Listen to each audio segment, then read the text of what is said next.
and this is my oral history project, and today I'm interviewing my grandma, Kathy Hanousek. Will you start by telling me about your childhood and beginning with where you were born? I would love to. This is a great idea. And Mr. Skinner, how do you do? I'd like to meet you because I think this is a marvelous thing to ask your students to do. And I'm honored to be part of it. So, where would you like to start, Elle? Where were you born? Okay, I was born in 1939 in Minneapolis, Minnesota, where my father was a surgeon, just starting his practice at the University of Minnesota. Okay. How many siblings did you have? Well, let's see, I'm the oldest of 7. So by the time of the Second World War, it was me. I was 3 and a half. My little sister was 2 and a half, and my brother was just born. Tom was just born. So there were 3 of us at the time. And I'll give you a little bit of history. My father was an exceptional man. He had he had his PhD at a young age, and he had 5 degrees. He had entered the University of Minnesota out of Forsyth, Montana, Billings, Montana, where his grandfather and brothers, in fact, were the largest sheep herders in the West, and came to the University of Minnesota and went to the University of Chicago for some work and decided he wanted, in the end, to be a surgeon with all these other medical degrees. So he had just started his practice when the doctor, a very renowned doctor, Dr. Owen Wagenstein, came to him and said, "Charlie, I don't know what's going on, but the FBI's been around here, kind of asking a lot of questions about you." Now, World War II had probably been going for about a year, and my father had 4 brothers who were already in the service. And Dad didn't think too much about it and went home and said something to my mom. They just bought their first house. And the next day when he went to work, he was surrounded by FBI men saying, "We're going to take you home. You're packing and you're coming with us. We don't know how long you'll be with us, but it'll be a number of years. And your wife cannot know where you're going, but she may be able to join you." Now remember, this was a young doctor just starting practice, new home, with 3 little kids. But at that time, the whole of America was behind this war. Everybody knew a brother or an uncle or the man next door. Everybody was in the war. So he didn't really question it so much. So where did Dad go? He ended up going to Oak Ridge, Tennessee.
Which was a part of the Manhattan Project. And Ellie, do you remember what the Manhattan Project is?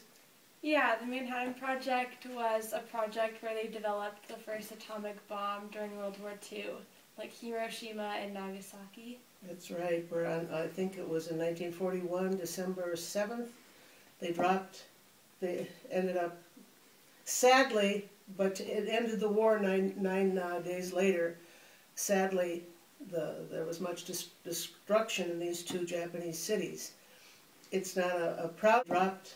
They ended up, sadly, but it ended the war nine days later. Sadly, there was much destruction in these 2 Japanese cities. It's not a proud time in our history, but it was a necessary thing at the time.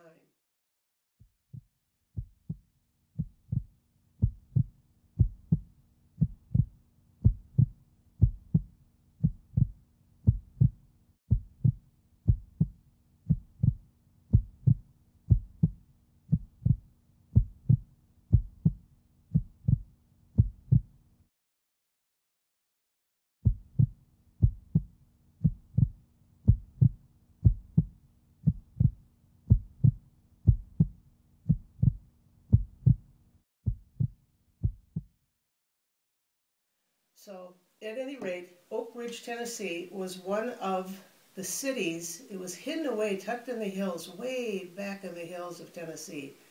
Very non-densely populated. They thought this would be a place that could be hidden away where the enemy couldn't probably figure out where they were. The other two, well, there were many, but the other two big ones were the University of Chicago, where they were doing a lot of work with new materials, studying fission, plutonium, things like this. And then where they did their experimentation was in Los Alamos, in the New Mexico area. Again, very non-densely populated. So I just remember as a little girl, because maybe 6 months later, my mother got a note saying she should be at the train depot, because that's how they traveled in those days. And these are the kind of clothes she should bring for the terrain, for the climate. And so as 3 little kids, she and Mom, we got on the train, and I think it took 3-4 days to get down to this place. And that's where we lived. But I do, as a little girl, remember my father. I was little, remember. I was little. I was like ages 3 to 6 during the war. But I do have very, very clear memories some years later. But I do remember my father going on small planes out west, which was probably Los Alamos, again to the University of Chicago, going up there for some work, because it was all coordinated, and it was topmost secrecy, absolutely top secret. And my father was the medical officer overlooking the atomic bomb, and it was his chore to also set up a hospital in Oak Ridge. And when he went down there, again, the first week he was there, couldn't quite figure out why he was there, he said later. General Groves, Leslie Groves, who was in charge of the whole Manhattan Project, called him in and said, okay, I want you to set up a hospital, and I want it fully operational within, I think he said 60 days. And my father just looked at him and said, I kind of think you have the wrong person for that. And he looked at him in a very gruff way and said, you can read, can't you? That kind of became family lore at our house. You can read, can't you? So, and he said, you can bring whoever you want in here to do it, but we're going to have a lot more soldiers here, a lot more support people in terms of engineers working on. Dad didn't know it was a bomb at that point. So Dad went back to the University of Minnesota and brought all his cohorts down that were in charge of different departments. And to the day they all passed away, they became very, very, very close friends, the wives and the husbands, and they got it done down there.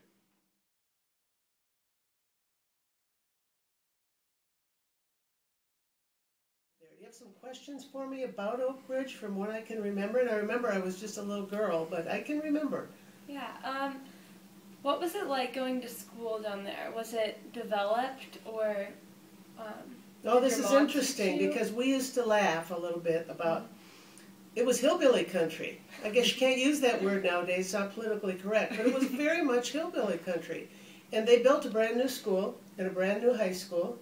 And again, I was preschool, kindergarten, first grade, and I can remember a lot of kids coming to school with no shoes and socks. I mean, they were thrilled to have this beautiful new school built, because they didn't have that before, because it was kind of an impoverished area. But they built that like they built the hospital. And I just remember loving school, just going as a little kid to school, probably like you did as a little kid. Not knowing the difference, but I remember so many kids didn't have shoes. And then their clothes, the little girls' dresses were a little bit ragged, but and the boys too, holes in the pants. But that's style now, so it wasn't then. So that's the school I went to down there. How many other kids do you think from like the doctors and the people working on the project, did a lot of their families come? A lot of the families came down. Yes, a lot of the families came down. Area we lived in, we had an engineer next door from somewhere in the south, North Carolina. People over here, he was a major, and he was, in the Army, just working in the Army. And I remember all kinds of people like that living around, and all their kids. We'd all get together. We played. It was a very supportive atmosphere. We were little kids. We knew there was a war, but we didn't quite fully comprehend, as little kids don't, because it became kind of our norm. But we did it sadly now and then. We would hear so-and-so's father wasn't going to be able to come home, was killed in the war, and as best as we could understand that for our age, we went with it. Yeah. But I do remember lots of families, but everybody working together in this war effort. You know, we had rations, we could only have so much meat, butter, very little butter, and very few vegetables and eggs, but we made do. Everybody kind of made do with it. And it was even for you, even though your dad was working on the project?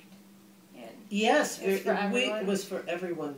We were no exception, even though Dad was, you know, one of the really higher ups in this war effort. No, it was for everybody. It was the same for everybody. And you hardly knew a family that didn't have people in the service. They were all in the service. All the dads were gone. Moms took over jobs.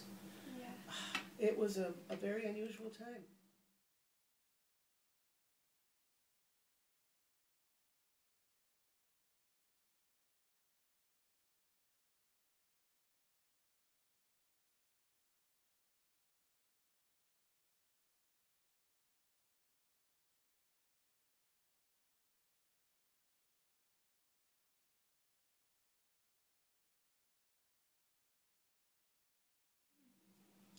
Do you think it's a lot different from like society today, like how they dealt with the war? And do you feel like it's a different ways. It's a different ways. Whether it's right or wrong, I don't know that. But in that time, if you were called to go and serve your country, you went to serve your country. They had the draft. The draft means you were called to go. There is not a draft today. It's a voluntary army. And they needed people. We had two fronts, two theaters. The European theater, not like a movie theater. It was called the Area for the War. And it was the European theater with Germany and France and Spain and England even. And then you had the Asian, the Japanese theater over there. And they were the same war. That's why I call it World War. It was a world war. That's why it's called World War, because it involved the whole world. So you had the Asian-Japanese war, very vicious over here, and you had the German war, very vicious over here. So the question, again, I divert a little bit here, but the question was, do I see a difference today? Yeah.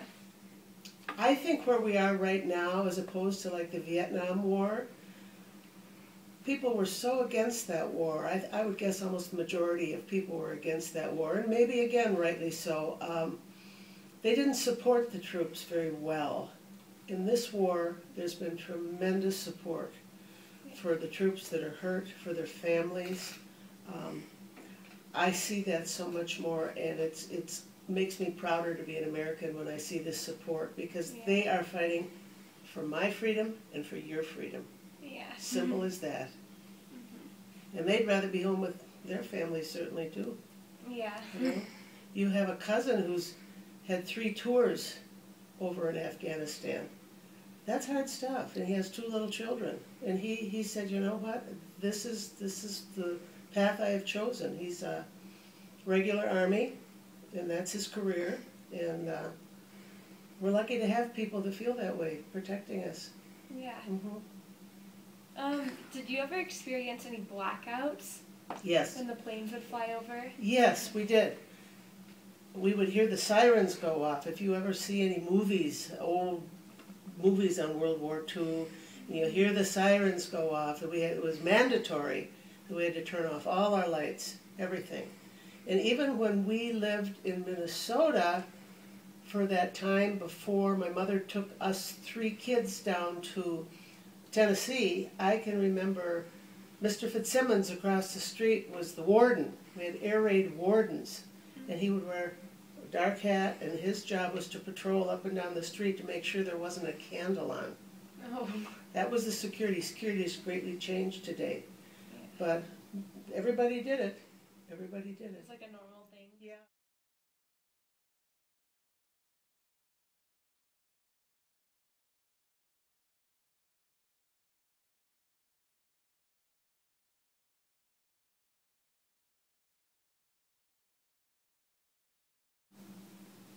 when you lived in Oak Ridge, Tennessee, did your parents tell you why you were there, or was it kind of a secret why you were there? We knew there was a war. We didn't know about the Manhattan Project, so they felt that we were too little to really discuss it. Yeah. And plus, it wasn't something to be discussed. I mean, it was top secret. I'm sure many of the people who worked there didn't understand it. Yeah. Didn't understand what was happening, what was going on, because when President Truman chose to drop that bomb, I mean, that was a humongous decision. Yeah. It would change the way of Japanese forever.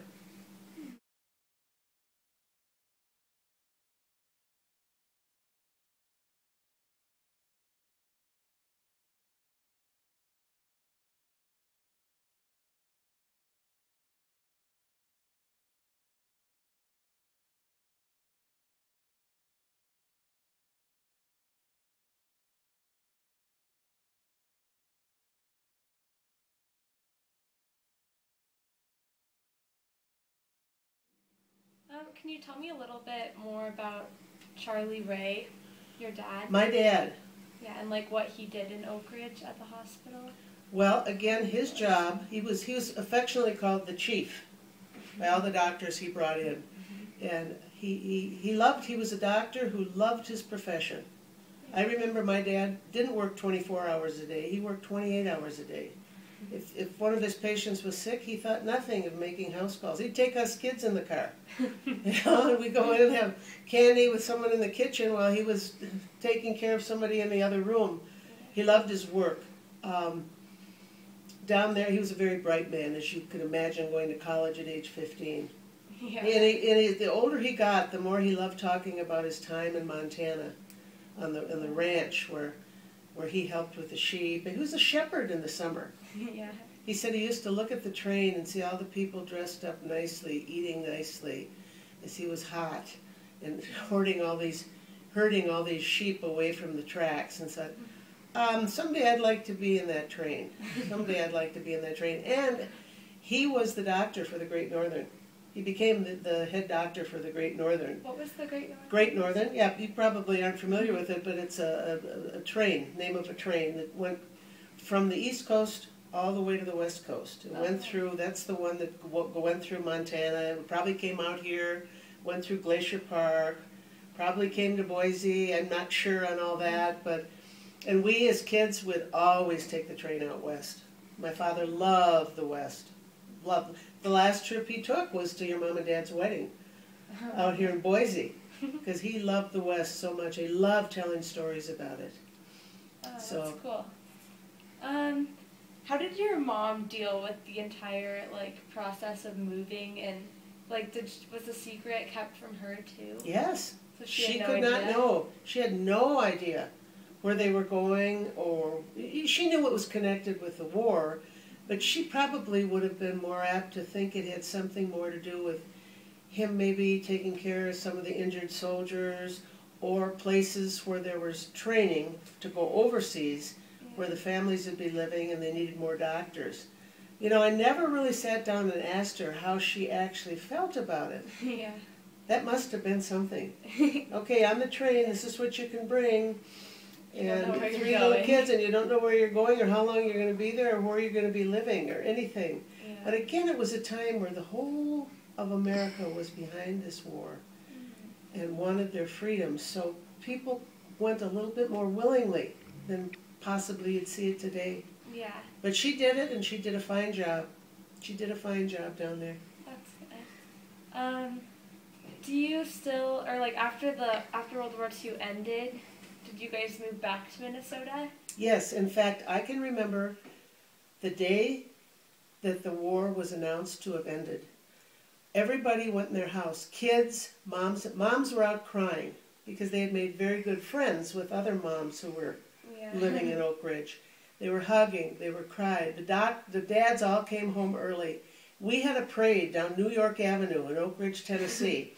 We had pots and pans and spoons, and we just celebrated, and it was just a day of celebration that it was over and people could go home and get on with their lives. many going back, many young men were able to go back to school on the GI Bill, which gave them the funds from the government to go back to school. So we then moved back to our home that we had rented out and got on with life. Dad started his practice again, picked up where he left off, and all of us went to school again.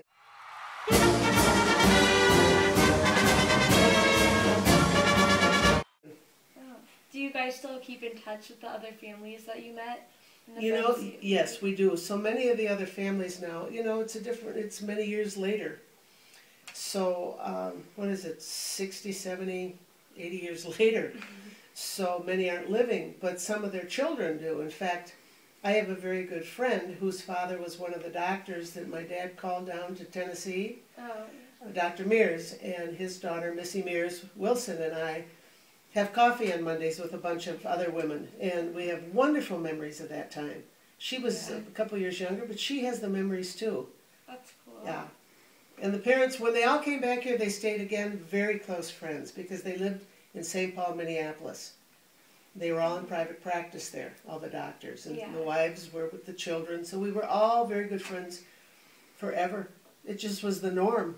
Yeah. You know?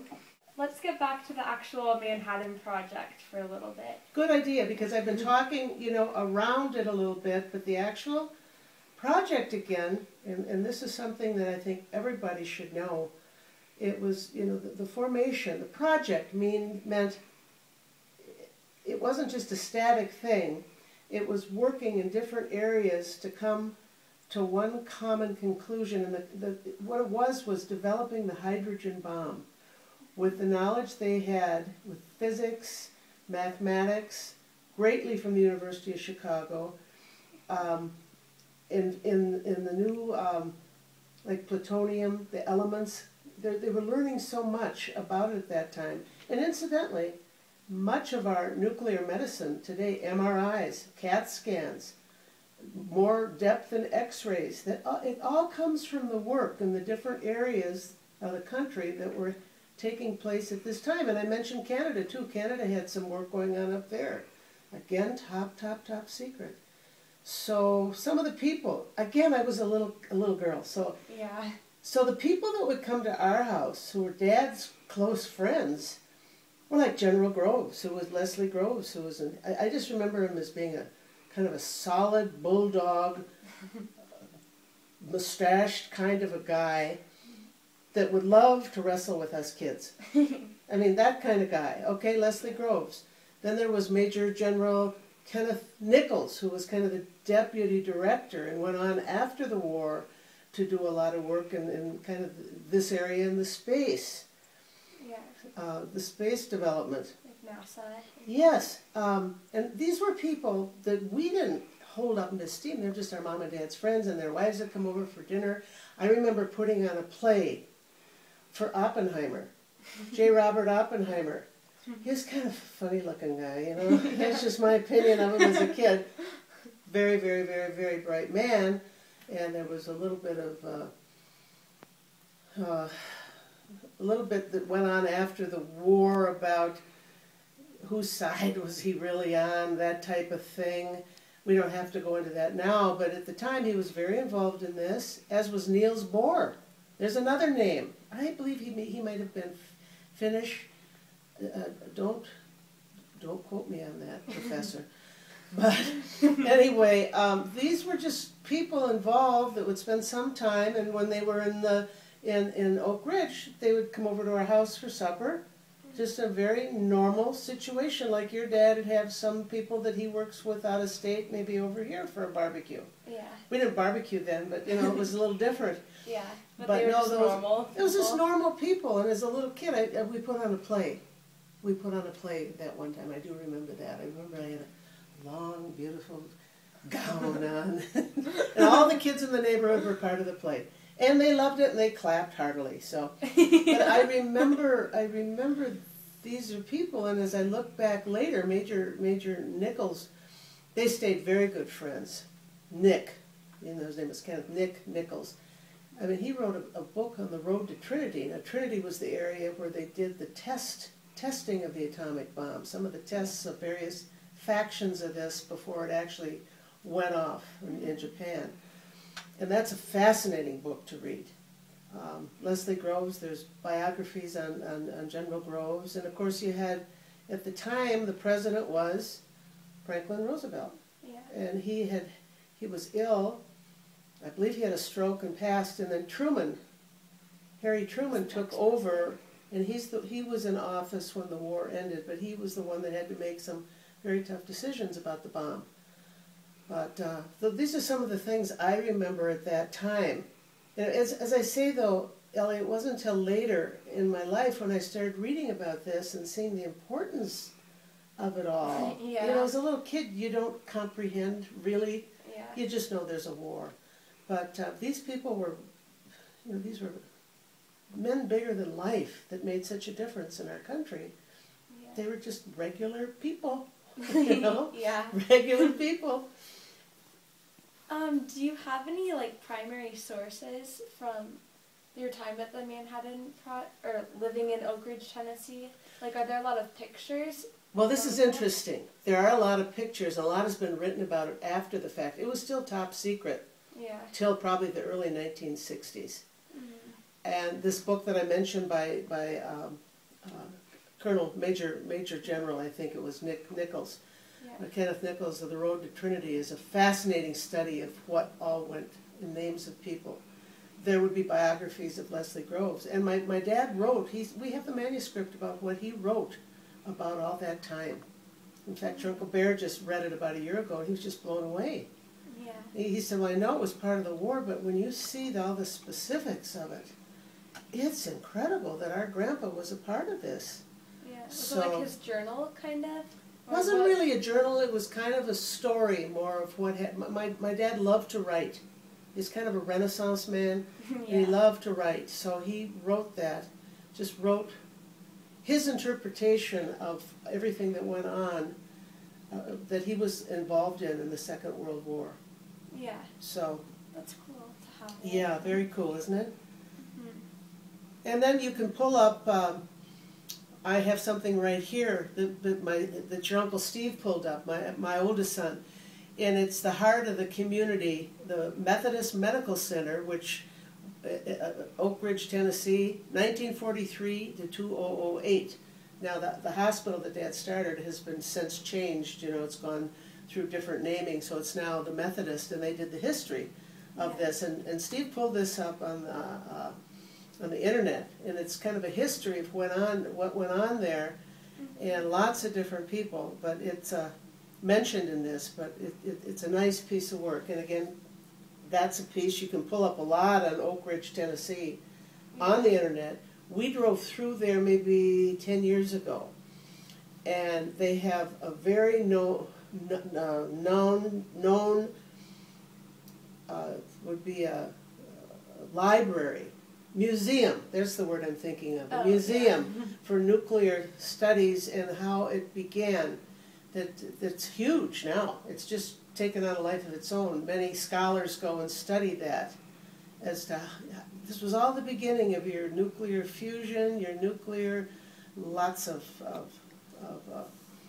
areas. So that was pretty, and to pull up, it's a very user-friendly library, so you could pull up different things. I could pull up pictures of my dad and all the people that I remember, you know, as a little girl. It's funny how you remember things so clearly sometimes. Yeah. You know, isn't it? Just many, many years ago. So, but was that time that you went back 10 years ago, was that the first time that you've been back since? First time, and when we drove into Oak Ridge, I said to Grandpa, Grandpa, turn here. I said, because there's a swimming pool that we used to go to. They built a swimming pool, and as a little kid, you know, I didn't know how to swim then. It seemed huge. It was just this little tiny dinky pool. When I looked at it, and it hadn't changed, and I said, oh, that was so big to me when I was little. And then I said, drive up, and I said, oh my gosh, here's the school. And the school, when I went there, was all new, so there wasn't trees and what around. Now everything's grown over it. But I said, that's the school. Keep going up the street. Stop. There's my house. And it's there was a tree in the backyard we used to climb, and there was the tree in the back house, in the back of the house. I remember it all. I remembered it all. So that was the only time I have been through Oak Ridge, and then stopping there at that time and seeing the museum was very neat, very neat. Yeah. Brought back a lot of memories. And you know, they're good memories. Somebody called the Second World War, Studs Terkel, the author, and this would be a reference that I would recommend, The Last Good War, because everybody was together. What he's done in this book is interview different people, just a mass of different people, and what their part was in the war. And they all felt the same way, that they were all doing something for the good of America. And that's really important. Yeah. People can have different ideas and lots of different things, but at that time, everybody was together on it. After the Manhattan Project was finished, about how long did it take for it to become public, like, knowledge? And, like, when did the idea I would have to up? check on that, but I would think, you mean the actual... Like, was it, like, immediately after? Did everyone know that the Manhattan Project people knew about it, it? yes. People knew about it, you know, in the 50s. It took us a while to recover just from the idea of war and to get on with life. Yeah. So people didn't, you know, talk about it, and we didn't have all the political discussion. We didn't have the TV. Yeah. So you didn't know everything that was going on like you do in the nightly news here. People were aware of it, not to the degree we certainly are now. Yeah. But I don't think it was until maybe the 60s that things were starting to come out, being written about it.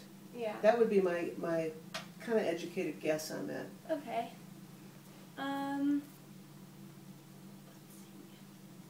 I'll throw another piece of information. If anybody's ever watched Band of Brothers, I think it's called Band of Brothers. It's a set of CDs that you can purchase.